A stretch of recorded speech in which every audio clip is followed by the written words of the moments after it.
Hey there, ladies and gentlemen, it's me, Dr. Donna. Welcome to week 42 of 8. Last week I read the Jean Nidetch Story. Here's what I have for you. Ladies and gentlemen, I first like to start off with saying there are 3 times in my life when I was overweight. The first time was in 1990 when I went to basic training. I barely made the weight to get in, and so the drill sergeant saw fit to stack all the people who needed to lose weight food on my tray. So I started basic training as 108 pounds, and I left basic training weighing 138 pounds. The next year, after I graduated from high school, I went to college, and I gained that freshman 20, or in my case, that freshman 25. And then the final time that I was overweight was my first year in the military, and I was living in Korea, and I was living on the economy, and I didn't have access to food because I was living on the Korean economy. So I ate a lot of food on post. I gained a lot of weight. I went from a size 2 to a size 10 in a matter of 6 weeks. So although I have maintained my weight for the most part, I can still fit into my prom dress. There were times when I weighed more than I liked to have weighed. And so reading this book, I can say that I do know what it feels like to not want to be the size that you actually are. I took a lot from the book, so I have about 20 things that I'd like to talk about. I'm going to be reading from my notes because I want to make sure that I capture everything. So number 1, the only way to lose weight and keep it off is to adopt a healthier lifestyle. Like I said, I have been overweight or weighed more than I'd like 3 times. And I can trace all 3 of those times back to overeating and not eating healthy things. Number 2, whatever you give away comes back to you multiplied many times over.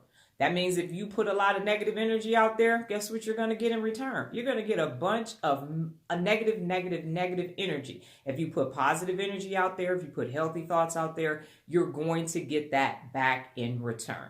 Got it? Good. Number 3, live for today. I always say this, and I have posts that I've made of my actual feet. Be where your feet are. That's the only place that you can be. Your feet aren't in the past. Your feet aren't in the future. Your feet are here. So live for today and be in today. Number 4, food is not the same as love.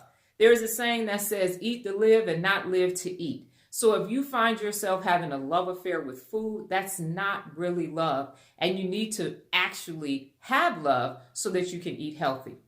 Number 5. For many people, boredom is the reason why they develop poor eating habits. So if you find yourself being bored, don't eat, pick up a healthy habit. Number 6, everything you do in life helps you in some way, even if you don't realize it at the time. Steve Jobs used to say the dots will connect later. So that's what you have to understand. So if something is taking place now and it seems like this just doesn't make any sense, if you just keep growing and going, it's going to make sense as you look back on the situation. Number 7, lying keeps you where you are. If you keep saying, I love all these humps and bumps and curves and swerves and everything, your heart and your joints and your other bodily functions and your lungs and your liver are saying, no, you don't. No, you don't. Stop lying to yourself and stop lying to others. There is a healthy way to live life. Number 8, Weight Watchers strives for moderation in food and drink, which is a healthy way to live. So it's not a matter of denying yourself. It's just saying, I am going to make healthy choices when it comes to the things that I consume, whether it's liquid or in food form. Number 9, weight loss can change your whole character. When you're walking around with all of this extra heavy 30, 40, 50, 60, 70, 100, 200, 300 pounds, you feel bad and you don't really feel like you can be your true authentic self. But when you start shedding all of that, you become this whole entirely different person, a person of character. Number 10, God sends us gifts and people. And sometimes that's a lesson in what to do and a lesson in what not to do. So when you see people, know that the lesson in any situation is coming from God. Number 11, you have to ask what you need for. Back in the day in the hood, we used to say closed mouths don't get fed.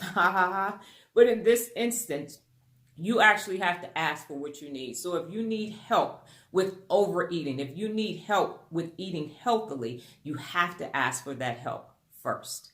Number 12, when you're trying to lose weight, eat 3 decent meals a day. One of the things that I read in the book was that a lot of overweight people skip breakfast and then they try to make up for it in the rest of the day, or they get up in the middle of the night and they binge eat.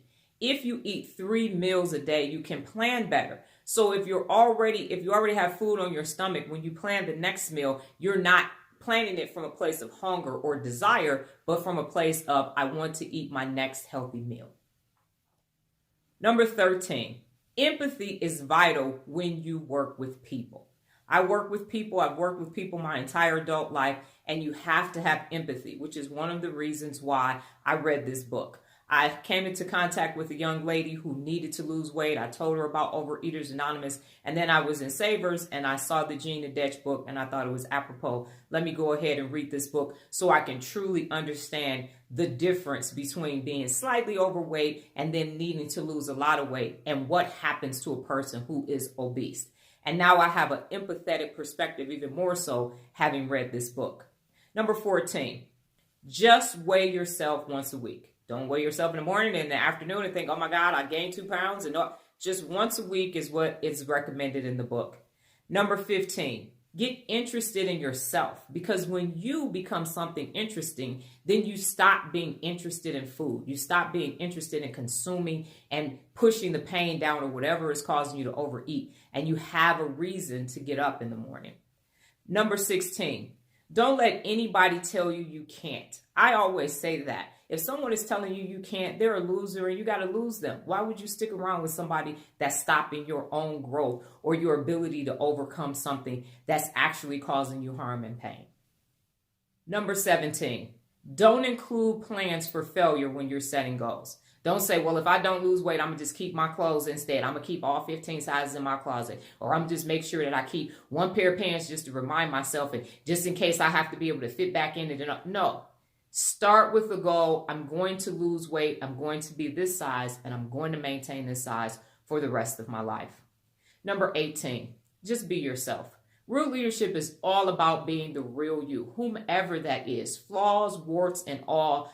Be the real you so that you can actually be interested in yourself and love yourself. Number 19, nothing worthwhile in this world is ever easy. It was not easy for me to lose that weight 3 times and to maintain my physicality from my prom dress from 1991. It is discipline, but it is definitely worth my health, being able to move around and being in the size and the body that I want. It's not easy, but it's worth it. And finally, number 20, you don't get there by wishing. To make it happen, you have to get rid of all of your excuses. You don't have to be afraid of anything. I always say excuses. I have zero tolerance for excuses. When you're making excuses, it is wrapped up in the lying to yourself, and you can never, ever get to the physical body and the physical health that you need if you're going to be wishing and making excuses. So don't do it. Do I recommend the book? Yes, I recommend the book. It's thin, it's a simple read, but it's very impactful.